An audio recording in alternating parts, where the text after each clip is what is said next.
This is Daily Blast Live. We're talking about what you're talking about. Thrown under the bus. No. Always live, always real, always unpredictable. I'm not okay with that. It sounded good when I thought. Log on and join our live conversation. Yes, I don't like that. You're 100% right. DBL starts right now. 3, 2. Welcome to DBL. It is Tuesday, June 4th. We are live, and we're talking about what you're talking about right now. I am here with Tori, Brandon, and a very special guest. Host Lindsay Granger is here. Thanks for having me again. Yes, girl. We're lucky to have you again. She is a reporter, producer, and multimedia journalist with over a decade of experience. Let's get started. All right, it is all over for Jeopardy champion James Holzhauer, the 34-year-old professional gambler who was known for big bets, fell short last night. He was just $58,000 shy of the all-time record of $2.5 million when this happened. Modest one for the first time. That takes him to $24,799. What did you wager? Oh, gosh, $20,000. What a payday. $46,801. What a game. Oh, my gosh. We're going to say goodbye to James, too. Wow. The new winner is a librarian from Chicago named Emma Betcher. She once wrote a thesis incorporating Jeopardy clues. Cool. I know. After the game, James tweeted congratulations to Emma on a world-beating performance. There's no greater honor than knowing an opponent had to play a perfect game to defeat me. Wowza. Wow. Now some are speculating he threw the game, but James says he knew he could only win if Betcher missed Final Jeopardy. Wow. I kind of think is correct. I'm smelling something fishy. No. Yes. It's 1919 all over again. The World Series fixed by Arnold Rothstein. No, that's extreme. He walked away with $2.5 million. He just bowed out gracefully. Why can't anybody just lose? Bow out gracefully. Like you have a chance to be the greatest Jeopardy player of all time, and you want to bow curtsy gracefully? Right before you make the record. Me? But say there was a bet going on in Vegas, maybe. Maybe he wanted to bow out and get that money instead of the money on Jeopardy. So this is what he did, because he is a sports bettor. He is a gambler. He knows that he can't go up and make the bet against himself. He got his cousins, baby mamas, little sisters, little brother to make the bet for him. Okay. And then he threw it. This and is that's your why theory. he was That's your theory. It's the baby mama thing. Do you know that he has a baby mama? So it's the baby mama theory. All right. Let's see if our DBL viewers agree with that theory. Chime in using the hashtag DBLTake. Well, it's day 2 of the president's trip to the UK. Trump met with the outgoing British Prime Minister Theresa May at 10 Downing Street. The two later held a joint press conference and discussed a trade deal between our countries. And I didn't see the protesters until just a little while ago, and it was a very, very small group of people put in for political reasons. So it was fake news. Thank you. The president also addressed the protests that are taking place there. Watch. We're going to have absolutely an agreement on Huawei and everything else. We have an incredible intelligence relationship, and we will be able to work out any differences. I think everything with a trade deal is on the table. When you're dealing in trade, everything's on the table. So NHS or anything else, or a lot more than that. But everything will be on the table, absolutely. But across the city, large crowds of protesters took to the streets. It all began here at one of the main squares in London. This giant orange balloon of President Trump, showing him as a scowling baby wearing a diaper, also made an appearance again today. The royal pageantry was on full display last night at a state banquet at Buckingham Palace, but some are saying the president broke royal protocol. Trump put his hand on Queen Elizabeth's back after praising her as a, quote, great woman for her work during World War II. Tori? Not a big deal. I think the Obamas also kind of did this. This isn't a big deal. I don't think he meant anything malicious by it. Also, if you didn't know, Queen Elizabeth was an auto mechanic in World War II. That's amazing. That's great. Especially when the Saudi Arabian prince came and she drove herself, and women weren't allowed at the time. So very cool. Boundary pusher. Yeah, I love it very much. I do say, I just don't get why Trump says stuff that we can prove. That's my only thing. And it's about the protests? About the protests and how there weren't very many. There's about 75,000. He did see them. It just, when he says it's fake news and we can show you that it isn't, it just makes everything he says a little bit less credible. I know I often talk badly. I don't think he ruined anything, but just don't say things that we can prove 2 seconds later that it's not true. But when you look at protests, it's like relativity, right? How large is the protest to you guys or to anybody looking at it? I think a lot of these news outlets are like, oh my God, protests taking over the whole of London. And having grown up and lived and worked in New York, even when Occupy Wall Street was happening, I lived right around that area and nothing was really affected for me in my daily transit and my working. So I don't think that it's really, like, I think it's all relative. And you want him to say, oh, well, there was overwhelming amount of protests when he was also met with an overwhelming amount of love from the castle and everybody there. And so I think he did. I just think when he says there were very few, it's fake news, that's not true. I want things to be true. Do you want the president more accountable? Would you like for our president to really, okay, fine, we can say that some media outlets have definitely spewed fake news. And I agree I can give him that. Can we also say we want our president to not contribute to that fake news? A massive protest is something that happened in Egypt when they overthrew their government. A massive protest, I don't think, is what we're seeing in London today. So he's not really doing anything wrong. So maybe he shouldn't answer it that way, in my opinion. He's just saying what he sees. I see something that's not that big of a deal to me. I'm here for. But if it says they were all for political purposes and it's fake news, that's a lie. But he's coming there specifically to talk about trade and get things done. No matter if you like this president or not, the point is that things have to get done. Totally, so but don't lie. The UK's been our ally before Trump was president. The UK is going to be our ally when Trump's done. Agreed. We have to move forward. If you don't like your CEO, are you going to quit the company? I don't want my president to lie. That's all I'm asking Fair enough. for. All right. Fair enough. All right. Let's get to this next story. One of Charles Manson's followers will not go free. Her parole was just denied again. So Raquel Villanueva has that news at the moment. Raquel. Sam, California Governor Gavin Newsom says he will not free Charles Manson follower Leslie Van Houten. He just overruled a parole board's decision, which would have allowed her to walk out of prison. The youngest of Manson's followers, Van Houten, was 19 when she and other cult members stabbed and killed Lino and Rosemary LaBianca in L.A. in 1969. The now 69-year-old has spent nearly half a century in prison. Her lawyers say she has turned her life around and was recommended for parole for good behavior. But Newsom says she is still a potential threat because she was an eager participant in the murders. This is the third time a governor of California has denied her release. I'm sorry, I'm all for rehabilitation. I've always spoken to that, but these victims are never going to get a chance at life again. Why should she? And the crimes she committed are absolutely heinous. I do not want her to see the light of day. Yeah, but I don't think that it's something. Everyone deserves a second chance, and I think that she's not going to get a second chance because the politics behind it, because of how big of a profile that this case was. So she's been in there. She's got a master's degree. She's a counselor. She's doing the things that a lot of prisoners do to try and get out and try and get early release. I don't care. There's a big difference in my opinion. So you don't think someone deserves a second chance? I do, depending on that crime. If it's somebody that committed murder because of defense or even a crime of passion and they have deep remorse, and I know that she claims to have deep remorse.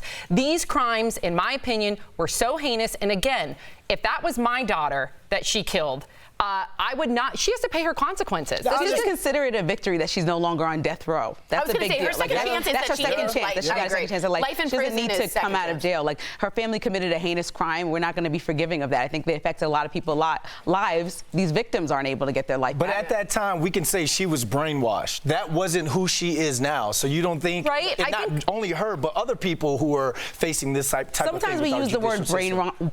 Sometimes we use the word brainwash and we try to say people have mental health issues, and sometimes the problem might really be that they're a sick person that needs to be in jail. I think this has proven that Charles Manson was pretty much brainwashing them, or at least Stockholm. But listen, the consequences have to be there.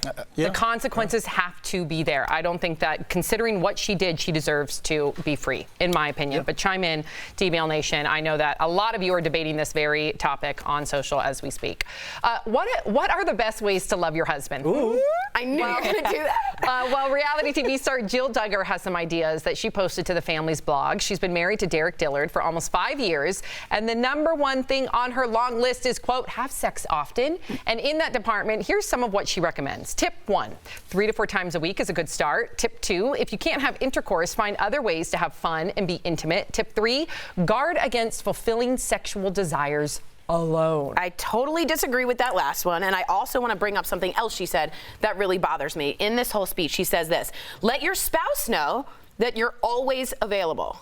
And I don't don't know about you guys. What's wrong with that? Everything that she You named, know exactly what's wrong with that. It's a partnership. It's a culture of a woman always having to say yes, and that's not. Oh, come on. Just because this is a woman writing this about what she thinks other women should be, wives should be doing. And that's dangerous advice. Listen, But she all says her she's advice not is an the reason why expert. I'm single. Are you Because it saying sounds I have to terrible. be available to my husband whenever he damn well This is wants where being some? the only male on the panel backfires, so I am going to tiptoe No, through don't this. tiptoe. I I'm think not this gonna is a good tiptoe. conversation. But I think it's something that if she's just saying that this is how you can please this husband. Now, if you have a husband who sees all this effort this woman, your wife, is putting in, you're going to try and reciprocate those same feelings. Foot massages, back rubs, all those sorts of things to keep the woman happy like it. as Okay. well. So it's like being available. I was thinking emotionally because we know as the husband, you're going She's through a lot. talking You're about sex. Listen, not thinking emotion. sex 3 to 4 times a week. That's a lot. That's a lot. I disagree Yeah, with that's both a of you lot. guys. That's a little bit. I mean, that's a you. fair amount. Are you Like, married? I'm not married. And But this is the okay. reason why I don't look. And no shade. I don't look forward No, to getting please. married. Okay, yeah. I really, it's always been a thing of mine because I literally, I've always been like an old soul little kid who would walk around and ask people about their marriage, even as a teenager. And I would get these weird answers like, oh, it's more work than you think. Oh, never gonna have sex. So I'll be like, always gonna be single. The passion does fizzle. I think, listen, you can still have a very intimate, fun relationship, but in the beginning, there's lust, right? Well, lust does fade away. Yes. So you can still be satisfied with once a week. Sam, she's got 2 kids. You've got 1. So And some people I'm have satisfied with sexless once a week. marriages. If I'm she's good. doing 3 to Studies on it. 4. Sexless marriages. There's been plenty of studies on Guys, it. What is sexless marriage when you I go have once a friend- week? Oh, never mind. I'm not going to tell Once a her week business. ain't good? I think once a week is perfectly fine. Monday night, once a week. Wow, we just got real here. Yeah, we just did. got real. Sorry. Cheers. All right. Okay, Brandon, you don't need a shiver. I agree. I don't agree All right, with you much. two but I on the agree with that corner. shiver. You 2 on the corner are going in the corner. DBL is live. We'll bring you breaking news as soon as it happens. Coming up, learn how to spice up your summer meals. DBL has a hot take on a traditional side dish, and you, the viewer, are our 5th host. Should parents have to ask their child for consent before changing their diaper? One expert says yes. Your comments are next.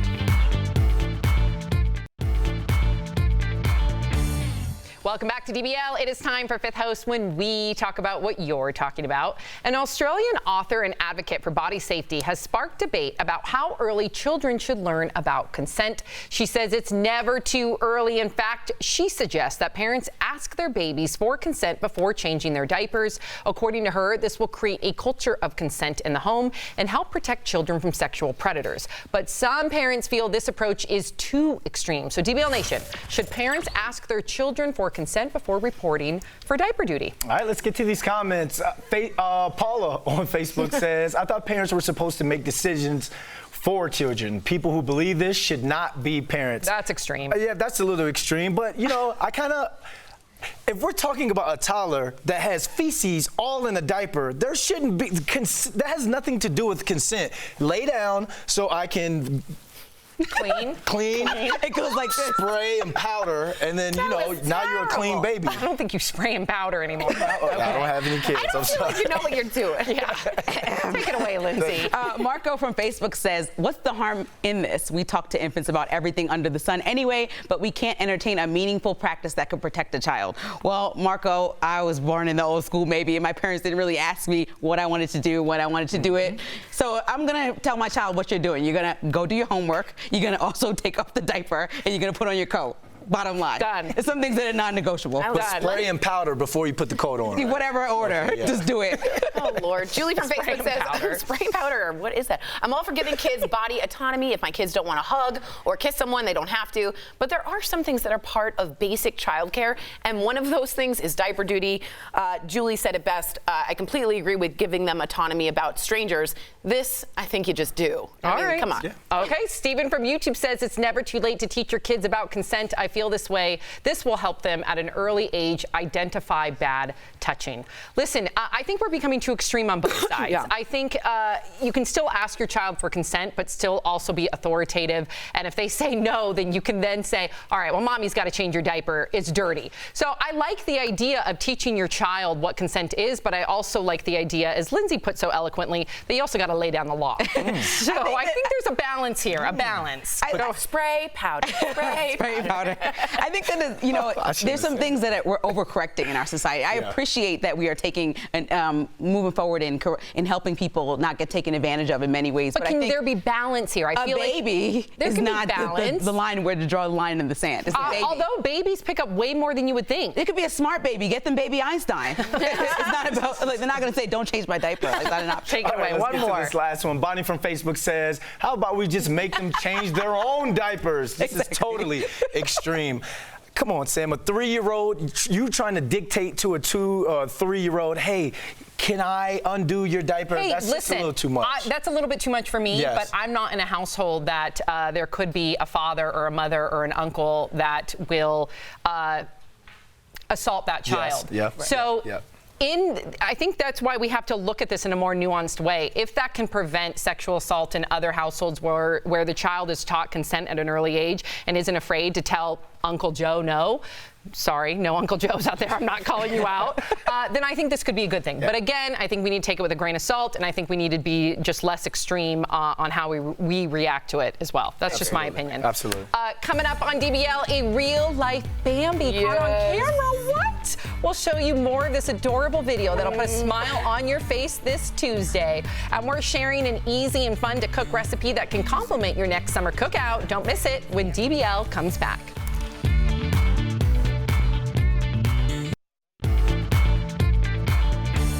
Welcome back to DBL. Summer is here, right? Yeah. Okay, and that means lots of barbecues and picnics. But instead of cooking the usual, we wanted to mix things up.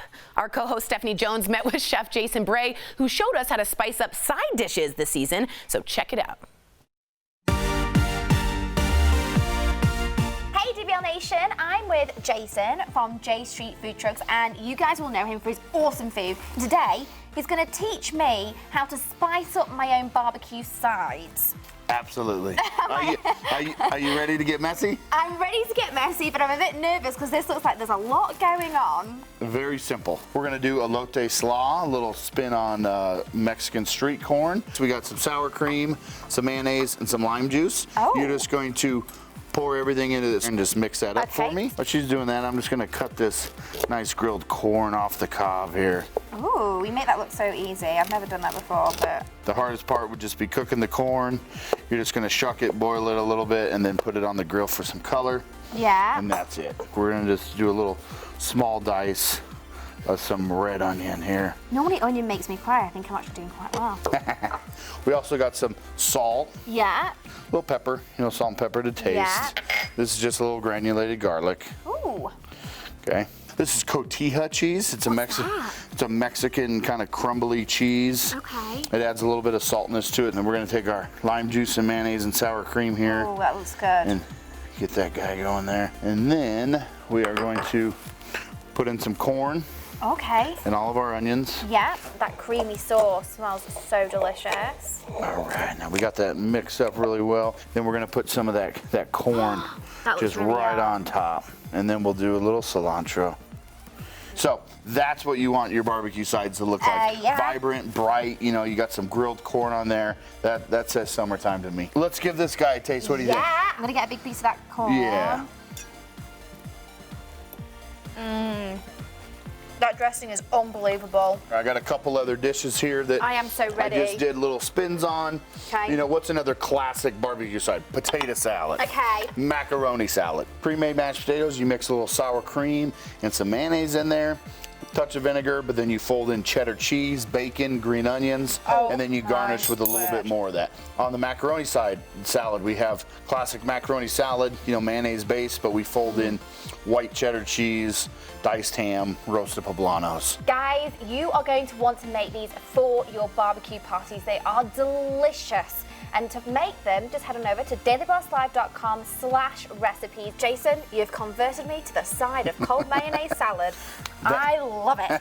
Thank you. Thank you. Steph, she laid down that slaw. We'll be right back. Promotional consideration is brought to you by... Welcome back to DBL. The Cleveland Browns football team tweeted out a trending video that's probably the cutest thing we've seen in days. It's wide receiver Jarvis Landry's daughter befriending a baby deer. Look at her boo-boo. Like something out of a fairy tale. The fawn follows her around as she takes a casual stroll. The team calls Landry's daughter a baby deer whisperer, and it leaves us all a little curious about what her secret is. Oh, it is so cute. Now he's got to keep it.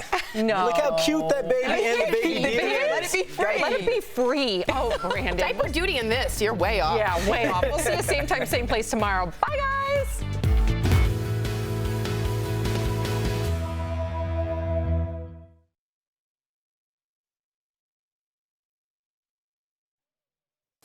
This is Daily Blast Live. We're talking about what you're talking about. It's because everyone's talking about this. Always live, always real, always unpredictable. I think that's taking it to another level. Yeah. Log on and join our live conversation. He said this as we were coming on TV. DBL starts right now. 3, 2. Welcome to Daily Blast Live. It's Tuesday, June 4th. We are live, and we're talking about what you're talking about. Right now, I'm here with Stephanie and Brandon. I'm Jeff. Erica has the night off. Let's get to it, guys. The new Netflix series, When They See Us, is sparking an uproar online. It follows the story of the Central Park Five, the New York boys of color who were wrongfully convicted of rape in 1990.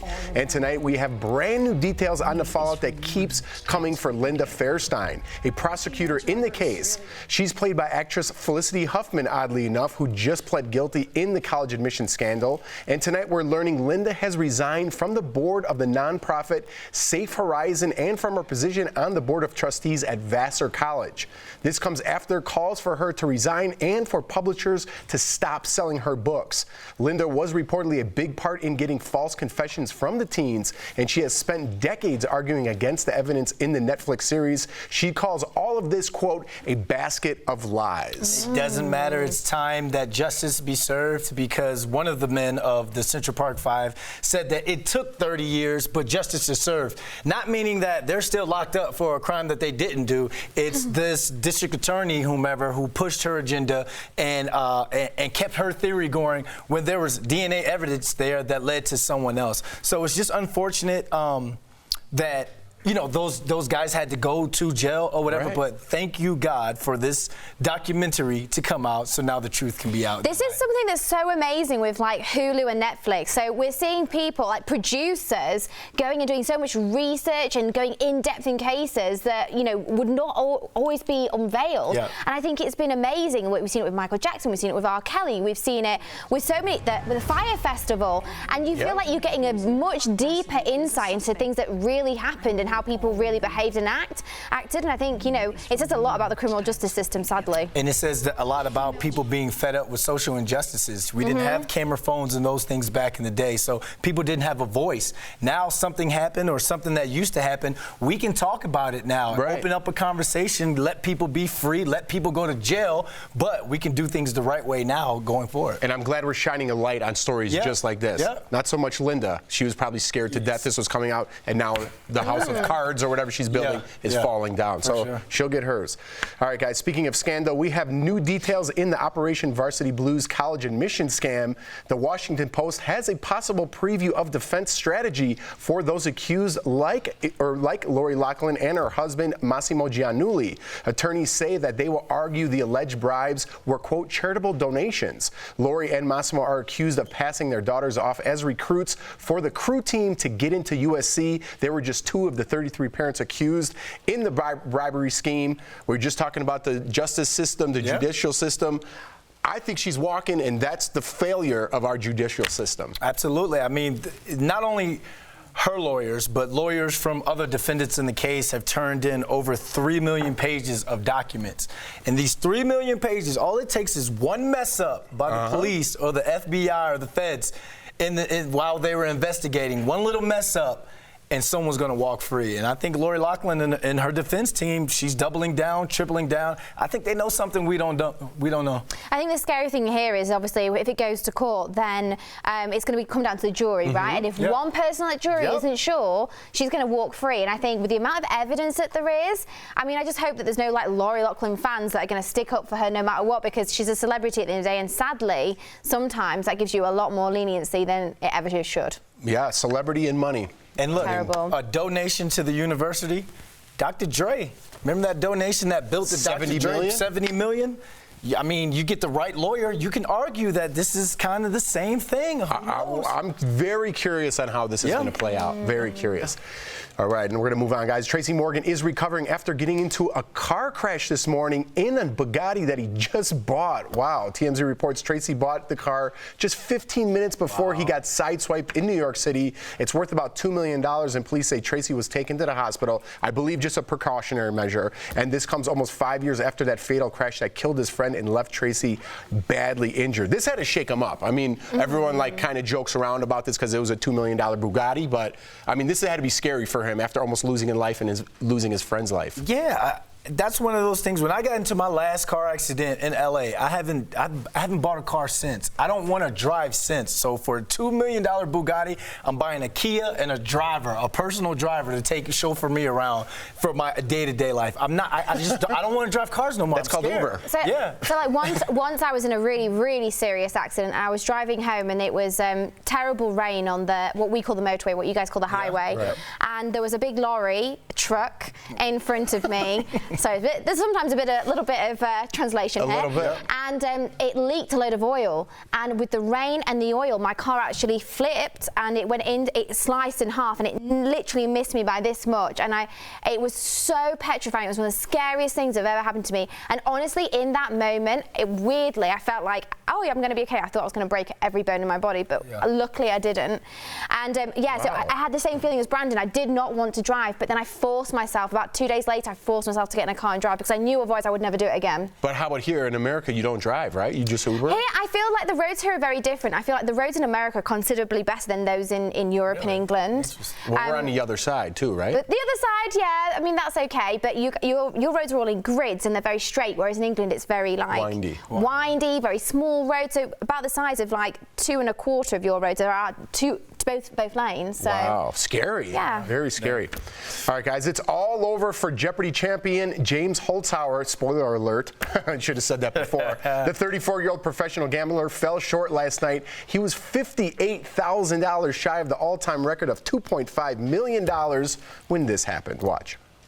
Modest one for the first time. That takes him to $24,799. What did you wager? Oh, God, 20,000. What a payday. 46,801. What a game. Oh, my God. We're going to say goodbye to James, too. And the new winner is a librarian from Chicago named Emma Betcher. She once wrote a thesis, get this, incorporating Jeopardy clues. After the game, James tweeted, "Congratulations to Emma on a world-beating performance. There's no greater honor than knowing an opponent had to play a perfect game to defeat me." And now some are speculating that James, he threw the game and, you know, he could only win, though, technically, if Emma missed that final Jeopardy. So that's what he was putting all of his money on. Some people are speculating because he was a sports bettor that he actually set himself up, but I don't know if I believe all that. Y'all smell that? Something smells fishy. Really? Something is fishy. Conspiracy theory. The 1919 World Series fix all over again. Shoeless Joe Jackson? Come on. I mean, you won 38 straight. You're the only Jeopardy player in history to win $100K in one episode, and you lose to $46,000? He set it up in a way as an online bettor or whatever type of sports bettor he is. He knows that he couldn't go and bet against himself to lose. Everyone thought he was going to win. He doesn't have to bet against it. Well, he can bet against himself. He can bet one of his friends to give him money. And throw the game instead of being the all-time Jeopardy champ. Really what does that get you? What does that get you? You're not going to get a street named after you or a monument. Almost $2 million. Wow. You better get. Just think how much the Vegas odds were. I wish we can look that up right now. What the odds were for him to win. So then you bet against yourself. I don't know. A lot of people are saying that, but I mean, how are you going to bet on a show that you don't even know if it's pre-taped or not? You know what I mean? So how could you bet on that in Vegas? I bet you can bet on anything in Vegas. This is Vegas. Yeah, but what if it was pre-taped? You don't know when this was shot. Would you do it? If you knew you would make a significantly more amount of money if you bet against yourself, would you blow it? I'm not going to lie, probably would, yeah. Probably would. Oh, what's up, Shoeless Joe? What? What do you call me? Shoeless Joe? What's that meant to mean? What's that about? He was involved in that 1919 World Series with the White Sox. Oh, right. Shoeless Joe Jackson. Well, obviously that was way before my time, Granddad. Wow. All right, we're moving on. Another 80s sitcom reboot is in the works, where Kelvin Nueva has the details at the moment. Oh, that's right, Jeff. Another day, another classic sitcom gearing up to come back to life. This time, it's Punky Brewster. Soleil Moon Frye is set to reprise her role that made her an icon in the 80s. This time, Punky is a single mom of 3 trying to get her life back on track when she meets a girl that reminds her of her younger self, a kid growing up in foster care. Soleil Moon Frye tweeted the news saying, "She is back. I am back. #Punky Power." No word yet on when and where the reboot will air, but I'll keep you posted. Hey, Raquel, is there any word on when that's going to get canceled? You're tricky, Jeff. Sorry, we just started throwing them around. I thought I'd throw one at Raquel. That was a good one. Thanks, Raquel. DBL's Live will bring you breaking news as soon as it happens. And coming up, it's National Cheese Day, my favorite. So we're celebrating the only way we know how with a new game called Name That Cheese. That's right. I don't ever know when the graphics come in. It's going to be a really Gouda time. You don't want to Swiss it. Love it. But first, not even politicians are safe from our resident fashionista, Stephanie Jones. She breaks it all down, the looks from the president's trip to London, everything after the break.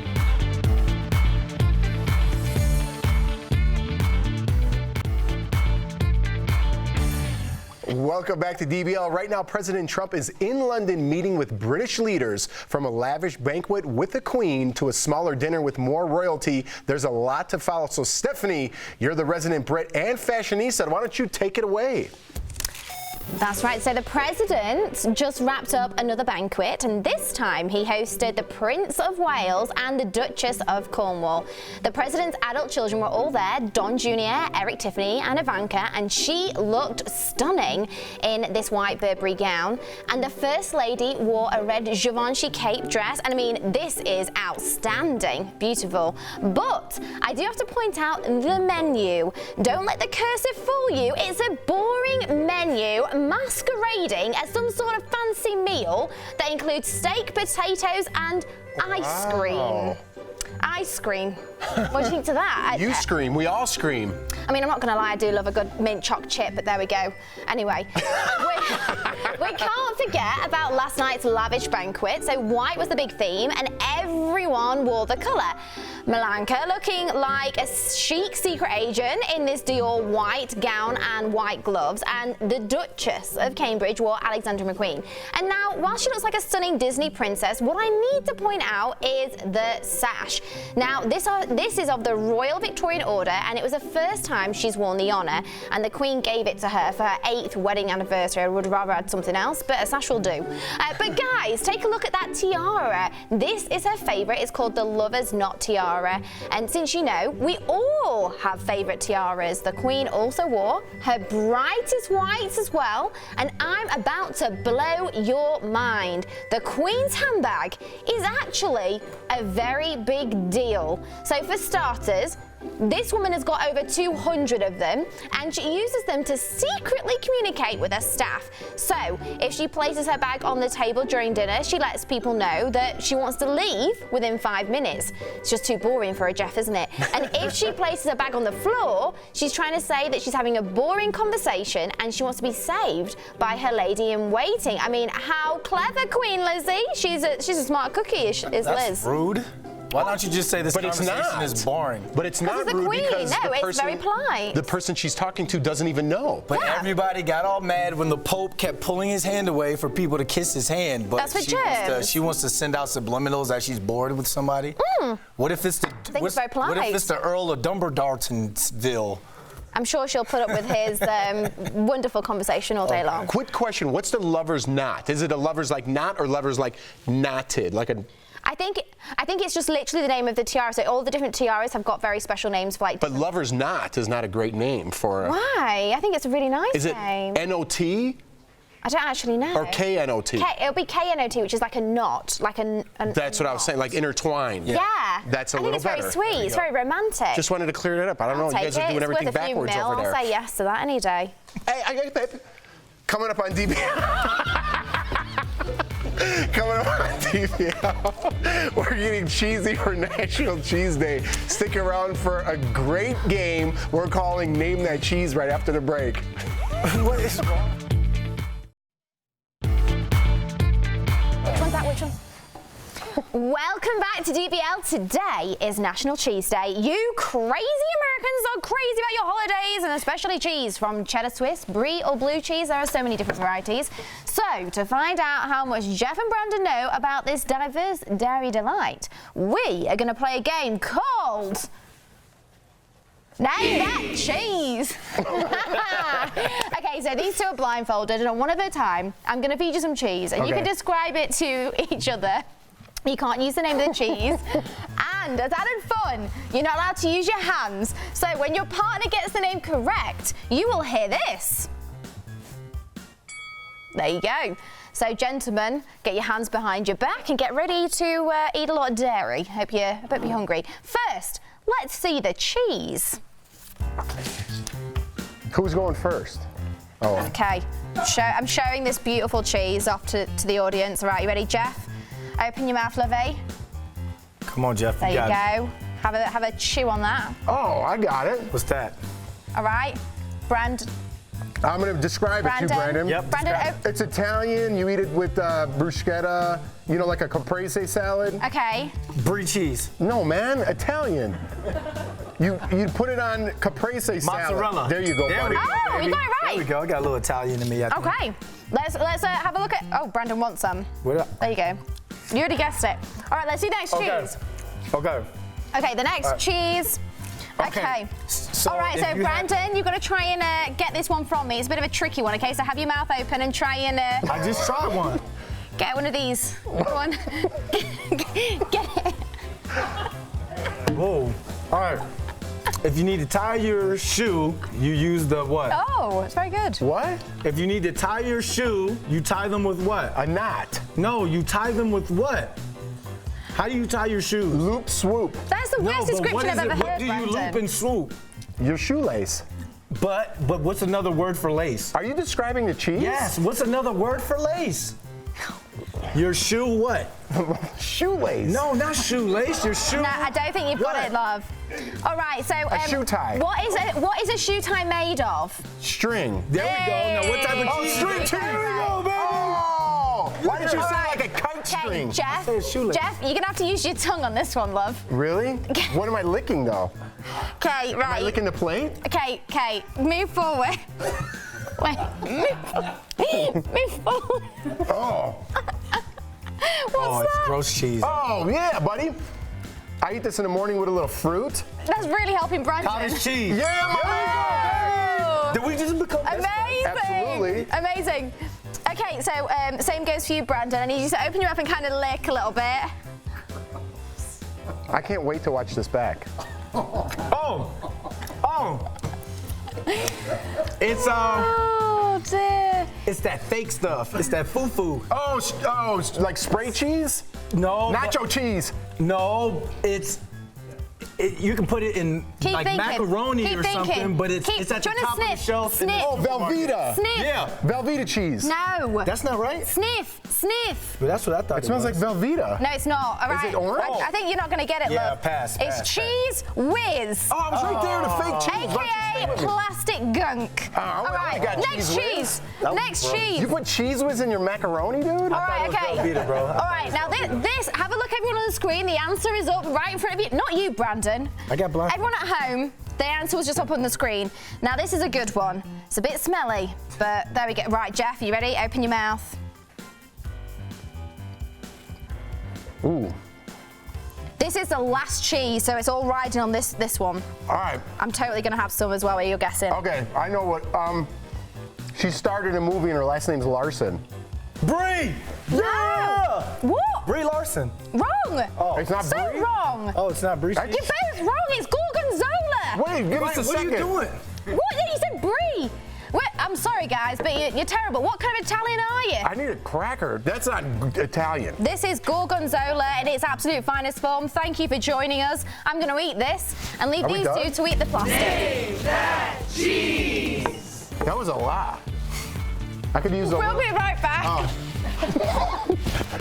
Promotional consideration is brought to you by Welcome back to DBL. We love sharing your comments, right, Steph? Yeah. You're loving the cheese, huh? I'm loving the cheese. We've got some fabulous comments from our beautiful viewers. So we've got Eileen Marsh on Facebook saying, Stephanie, love your accent and your personality all round with a few hearts. Thanks, Eileen. Jace Satori on Facebook, I love you, Stephanie. Sparkling heart. What about the cheese thank you. segment? I'm also not going to forget Lisa Lynn. She's from Canada saying, being Canadian, I love having Stephanie on the panel. Why, thank you. Wow. I'm glad you guys I'll enjoyed the cheese continue on segment. just for you. We'll be back tomorrow, same time, same place. Apparently, good job, Stephanie.